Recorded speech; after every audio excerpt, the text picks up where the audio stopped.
part the Black Shark 2 is pretty rough. Instead of a non-essential rear glass panel coming off, this phone starts with a screen removal, which is both good and bad. Good if the screen is the only thing you need to replace, but bad if you're trying to fix basically anything else. The screen is set down inside the subtle green and black metal frame, but once the initial penetration is made, down near the lower stereo speaker, the adhesive lets the screen pull up and away fairly easily, since there's no super strong waterproofing around the edges. The only safe place to insert a tool around the edge is under the black colored paint. If anything touches the display portion of the panel, it's instant kablooey for the screen. The display can be replaced by someone who knows what they're doing in about 10 minutes, which is pretty awesome. Flipping open the screen like a book, we get our first glance at the massive amounts of copper under the glass, and the quite prominent optical fingerprint scanning camera placed under the glass screen. You can see how the light from my S8 Plus shines through the hole in the display that the fingerprint scanner works through. One screw allows the silver screen connector bracket to remove, and then the screen can unplug like a little Lego. The display on the Black Shark 2 is an AMOLED, meaning that there's no backlight.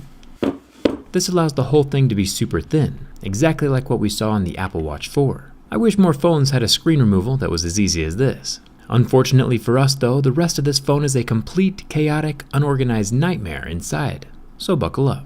There are 21 Phillips head screws holding the mid plate to the rear body. Other phones we've seen with a mid plate like this, like on the Nokias or the HTC 10, are super incredibly rigid, which explains why the Black Shark 2 performed so well in my durability test. Finally shimmying out that massive mid-plate full of copper, we see why Black Shark calls this direct touch. Most smartphones don't have their processors exposed, but here, the main Qualcomm 855 processor has the thermal paste directly applied to the top, which rests right up against the copper metal heatsink, exactly like we see on computers.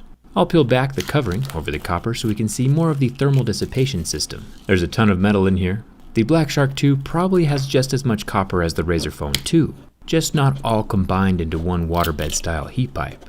There are multiple layers to the cooler. The main bulk of it is a thick copper pad that's directly above the processor. There is a smaller normal heat pipe, like something we've seen inside of the Galaxy phones. It's down over the lower circuit board and charging port and has its own thermal paste. It's also connected to that same larger phone-sized piece of thin copper on the top. It's a pretty ingenious design, especially for the price. As we go deeper, the rest of the phone looks like it was designed and put together by a caffeinated rabbit, with wires and ribbons all over the place. Nothing's really in the right spot, not even the battery connector, which should be unplugged first. It's hidden underneath other ribbon cables. It's a pretty similar design to the old HTC 10, which won the least repairable smartphone award a few years ago. After unplugging a bunch of stuff, we finally get to the camera units. Both are housed in the same metal block. A 48 megapixel main camera with a 12 megapixel 2x optical zoom telephoto camera, neither of which have optical image stabilization.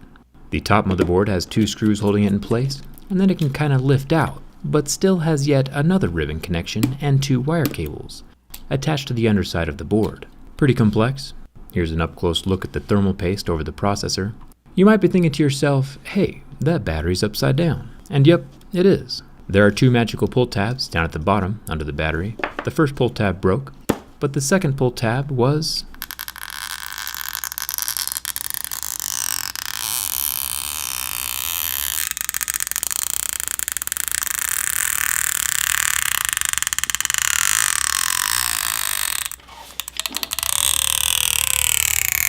very successful. 1 out of 2 ain't bad. I'll commence the pry of shame and lift the battery out of the cavity. It's a large 4,000 milliamp hour capacity that says do not remove. Oops. The pull tabs under the battery are a pretty fantastic little invention, by the way. As the adhesive stretches out, it loses its stickiness and allows the battery to basically fall out of the phone without any force, as long as the pull tabs don't break, of course, which is pretty common. Each side of the metal Black Shark 2 has its own LED battery level indicator light as it's charging. But even with the large cutouts in the metal frame for the LEDs, the phone is not structurally compromised. The LEDs themselves are on a thin little strip of ribbon that shines the light into a super thick cloudy plastic diffuser. Since the LEDs are pointing inwards, it's probably why the light seems a little dim at times. But it's still a very interesting concept, and I'm glad that Black Shark is over here doing cool stuff to stand out. The bottom circuit board has 2 screws along with some wire cables.